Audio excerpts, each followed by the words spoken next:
C'est absolument incroyable parce que à chaque fois que je vous fais une vidéo sur un smartphone de Xiaomi, je la commence par Xiaomi a encore frappé. Et là, c'est encore le cas. Xiaomi a encore frappé. Je peux vous en parler maintenant. Ça fait quelques jours que je l'ai avec moi. C'est le Xiaomi 11T Pro. Et je vous le dis, la première chose que je vois, c'est que la boîte, elle est lourde. Je l'ai vu parce que j'étais sur la conférence, sur le tournage de la conférence. D'ailleurs, je ne sais pas si vous l'avez vu, c'était très très drôle. J'ai beaucoup aimé. Allez voir la conf en ligne de Xiaomi.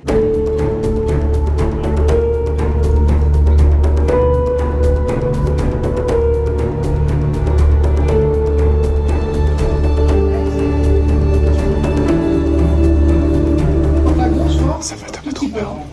Je crois qu'ils vont me tuer. Ils ont l'air hyper vénères. Faut dire que j'ai fait une connerie aussi.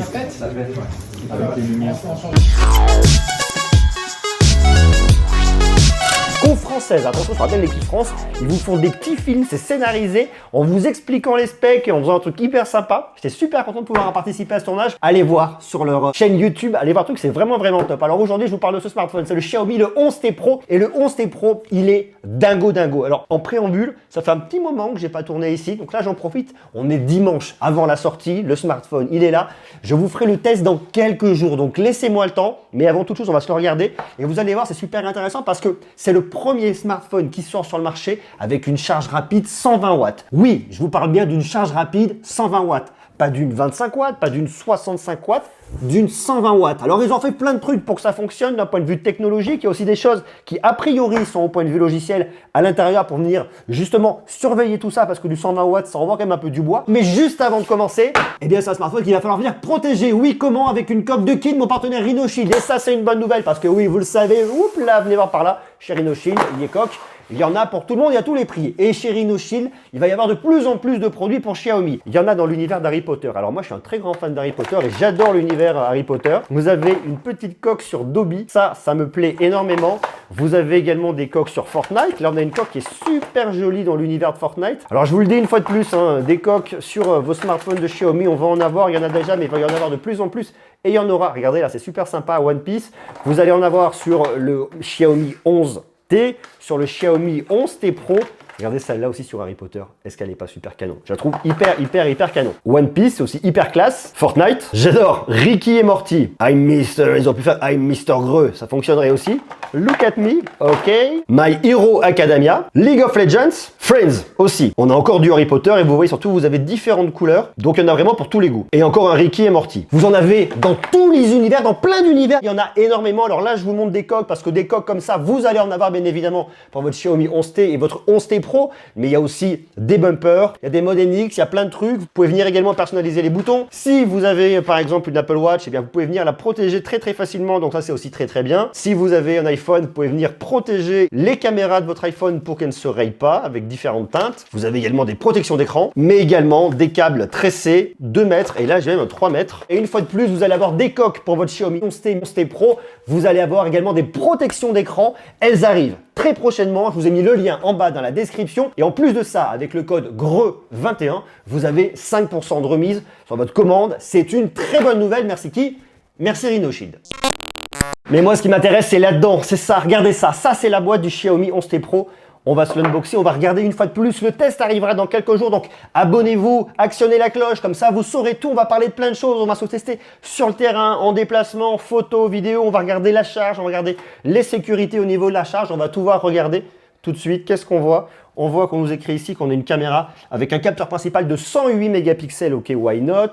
J'ai de la recharge 120 watts avec une grande batterie de 5000 mAh, ça va aller très vite. On le recharge de 0 à 100% en 17 minutes. 0, 100% en 17 minutes. On allait déjà très vite avec des charges d'autres constructeurs. En une demi-heure, vous le rechargiez pareil sur de la 65 watts. Là, c'est de la 120 watts. On va quasiment doubler la vitesse de charge. C'est absolument démentiel. On va regarder d'ailleurs si ça fonctionne bien. On va regarder si c'est relativement constant et on va regarder ce qui se passe en termes de sécurité logicielle à l'intérieur parce que ça va vite quand même et essayer de comprendre comment est-ce que Xiaomi a travaillé pour réussir à avoir de la charge rapide 120 watts qu'on peut aujourd'hui industrialiser, commercialiser. Donc ça, c'est super intéressant. On voit qu'on a un écran AMOLED avec un taux de rafraîchissement de 120 Hz. On voit qu'on a des haut-parleurs stéréo avec Harman Kardon. Ça, c'est très bien. Et on voit qu'on a le processeur le plus rapide actuellement. C'est le Qualcomm Snapdragon 888. C'est un processeur 5G. On a le modem, c'est le X60 de Qualcomm. Comme ça, on se dit tout et on sait tout. Alors regardez. Ah, oh là là là là, j'aime beaucoup. J'aime toujours le design. Alors c'est très brillant. Attention, trace de doigt, hein. Ici la trace de doigt plus, d'où l'intérêt de venir mettre une coque de protection, pas mal, hein, pas folle la guêpe. Par contre, j'adore ce petit côté gris comme ça, c'est très joli. Le module photo qui est assez grand et sympa, on reste vraiment dans l'esthétique qu'on a avec cette gamme Mi 11 de Xiaomi. Vous savez qu'il y a eu un changement de nom chez Xiaomi. Tout ce qui était sorti en début d'année, on appelle ça Xiaomi Mi, donc Mi 11. Ils ont enlevé la dénomination Mi, je pense pour l'internationalisation. Donc on appelle ça aujourd'hui le Xiaomi le 11T. Le 11T Pro ici, il n'y a pas le Mi. Donc s'il n'y avait pas eu le changement, ça s'appellerait le Xiaomi le Mi 11T Pro. Mais comme il y a eu le changement, c'est le Xiaomi le 11T Pro. Là, j'ai un petit micro qui est situé juste là, je pense pour tout l'enregistrement. On verra le gros focus qu'ils ont fait au niveau de la photo et de la vidéo, ça m'intéresse. Il est plat sur le dessus. C'est bien écrit ici Harman Kardon. Alors je ne sais pas si vous allez bien vous en rendre compte, mais... Voilà, c'est bien écrit ici que c'est fait avec Harman Kardon. On doit avoir un petit micro pour la réduction de bruit. On a ici de l'infrarouge. C'est une des dernières marques qui vous propose de l'infrarouge sur les smartphones pour venir l'utiliser comme une télécommande. Bon, je ne sais pas si vous le faites, d'ailleurs dites-le moi je ne le fais pas, mais en tout cas on peut le faire. Le bouton de volume, on vient l'allumer, on vient l'éteindre. En dessous, on a la charge, le tiroir de carte SIM, le haut-parleur. On a également ici un petit micro pour venir capter les appels téléphoniques. Côté là, on n'a absolument rien. Très sympa. Alors regardons, parce que ça m'intéresse, le bloc de charge de 120 watts. Oh putain. Regardez ça. Je vais l'enlever parce que j'ai toujours peur que ça chauffe ces trucs. Regardez-moi ça. C'est ça qui fait le poids en fait. Je me demande s'il n'est pas plus lourd que le smartphone. En USB-A ici, c'est pas de l'USB-C. Mais par contre, de l'autre côté ici, c'est bel et bien de l'USB-C. Alors ensuite à l'intérieur, eh bien j'ai mon câble pour venir le recharger en USB-A, en USB-C. Ok. Sur les côtés, rien. Ici, rien du tout non plus. Là, j'ai bien l'impression qu'il n'est pas du tout chargé. Ça tombe bien, on va illustrer ça. Le cordon. On prend, on branche, je pense que ça va être impressionnant. Je viens à peine de le brancher, j'étais à 2%, je suis à 8% et ça va extrêmement vite. Je suis à 9%, 10% et là pour autant tout de suite, j'ai pas du tout un smartphone chaud au dos là, vous voyez. Que je me dis que du 120 watts derrière, ça envoie forcément du bois et ça va venir chauffer. Alors là, je ressens pas, peut-être un peu là. Non, pas encore, vraiment pas. Mais ça, je vous ferai ce retour de toute façon lors du test très prochainement. Je vais dans les paramètres, batterie et performance. Il me marque 27 minutes jusqu'à être complètement chargé, 12%. C'est étrange, parce que moi, on m'annonce de 0 à 17 minutes. Bon, là, c'est ce qui est écrit, donc je peux pas dire grand chose d'autre. Réparer un problème d'utilisation de la batterie. Quel est ce problème? Fermer les applications qui déchargent la batterie. Quelle est cette application qui décharge la batterie? Je ne sais pas. Ajouter 1 minute. Donc si je clique là-dessus, ça me le ferme. Donc en fait, j'ai toute une application qui me permet effectivement de savoir comment optimiser.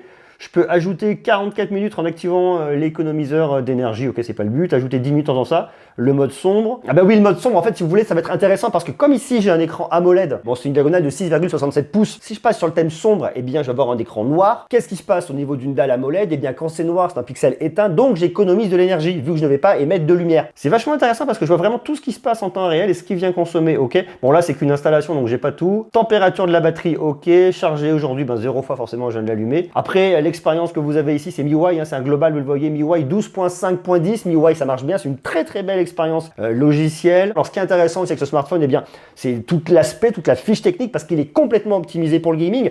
Taux de rafraîchissement de 120 Hz, c'est ce qu'on vient attendre aujourd'hui d'un smartphone comme celui-là qui coûte quand même 649 €. Enfin bref, il est dispo à partir de 649 €. Ça, c'est le modèle Pro. Vous avez également le Xiaomi 11T qui lui coûte 499 € et vous avez également un 11 Lite 5G NE. Encore une référence de plus sur cette gamme-là. C'est pas un 11T Lite, c'est un 11 Lite. Donc ça veut dire qu'on reste dans la gamme Xiaomi Mi 11 qu'on a connue en début d'année, mais c'est une nouvelle référence, c'est la NE. Et celui-là que vous avez ici, il est disponible en 8 128 Go de stockage, 8 256 Go de stockage, mais également 12 256 Go de stockage. Donc on a de quoi faire. Et en plus, ce qui est intéressant, c'est que vous avez une fréquence d'échantillonnage tactile de 480 Hz. Enfin, vous allez jusqu'à 480 Hz. Ça va apporter plus de réactivité lorsque vous venez jouer à des jeux. La technologie de RAM, c'est de la LPDDR5. Donc on a une fois de plus ce qui va mieux là-dessus. Pour le stockage, c'est de l'UFS 3.1. Donc pareil, en lecture et en écriture, ça ira très vite. Donc toute la partie gaming, l'usage productivité, on a ce qu'il faut, on a de la perf. Maintenant, il y a un autre truc qu'ils n'ont pas mis de côté, c'est toute la partie photo-vidéo et c'est un des très gros usages. J'ai un premier capteur principal, c'est le 108 mégapixels, donc très gros capteur qui devrait laisser passer beaucoup de lumière. J'ai pas la taille du pixel. Ah si, c'est 2,1 microns. J'ai la technologie 9 pixels en 1 qui va venir en fait prendre 9 pixels, vous les combinez en un gros pixel pour capter plus de lumière. Donc ça peut être intéressant pour la photo de nuit. Donc c'est tout l'intérêt d'avoir beaucoup de pixels. Faut-il encore qu'il y ait une taille de pixel qui soit assez gros pour capter de la lumière. Bah, c'est de la physique, il faut de la lumière. J'ai un ultra grand angle de 8 mégapixels avec un champ de vision de 120 degrés, ok why not. J'ai une caméra de macro de 5 mégapixels. Bon, on regardera ça. Je suis pas sûr que ce soit dingue, mais on regardera ça. J'ai un Corning Gorilla Glass Victus, donc en termes de résistance, je suis quand même pas mal à l'avant. Faites voir ce que ça raconte au niveau des haut-parleurs. C'est pas mal l'audio, un truc qui est assez équilibré. Par contre, j'arrive pas à savoir si le son sort de là ou si le son sort de là. Peut-être des deux en même temps. L'expérience de spatialisation comme ça, sur une première découverte, je trouve ça vraiment pas mal. En plus, ce qui est sympa, c'est que vous avez du Bluetooth 5.2, donc on peut venir s'appairer un casque très facilement. J'ai pas du tout de prise jack, mais rien de bien surprenant. Du Wi-Fi 6, donc ça fonctionnera. J'ai également du NFC pour tout ce qui va être paiement dématérialisé. C'est un smartphone que je trouve vraiment intéressant. Là, vous voyez, je suis à 35% de charge. J'ai pas l'impression qu'il va aussi vite que ce qui m'est défini, mais une fois de plus, hein, je vais le tester, prendre le temps de regarder et je vous ferai un retour complet. Et si je remets dans mes paramètres, vous voyez, ils me disent il reste encore 27 minutes. C'est très étrange. Il me dit ça tout à l'heure, il me le redit encore.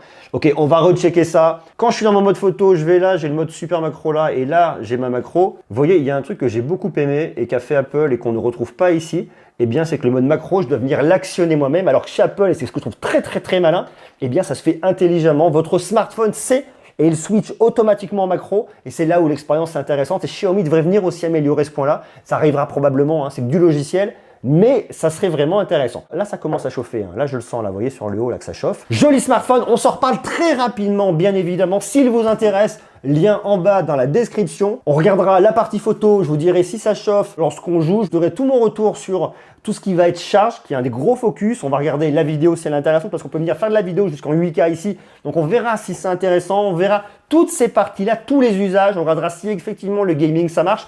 Je suis convaincu que le gaming marchera avec ce que vous avez au niveau de la fiche technique. Voilà, c'est un beau smartphone, il est alléchant, il est intéressant. On regardera si les promesses faites sont tenues. Mais ça sera dans la vidéo de test. D'ici là, hein, portez-vous bien, je vous fais des gros bisous. Prenez soin de vous et à bientôt.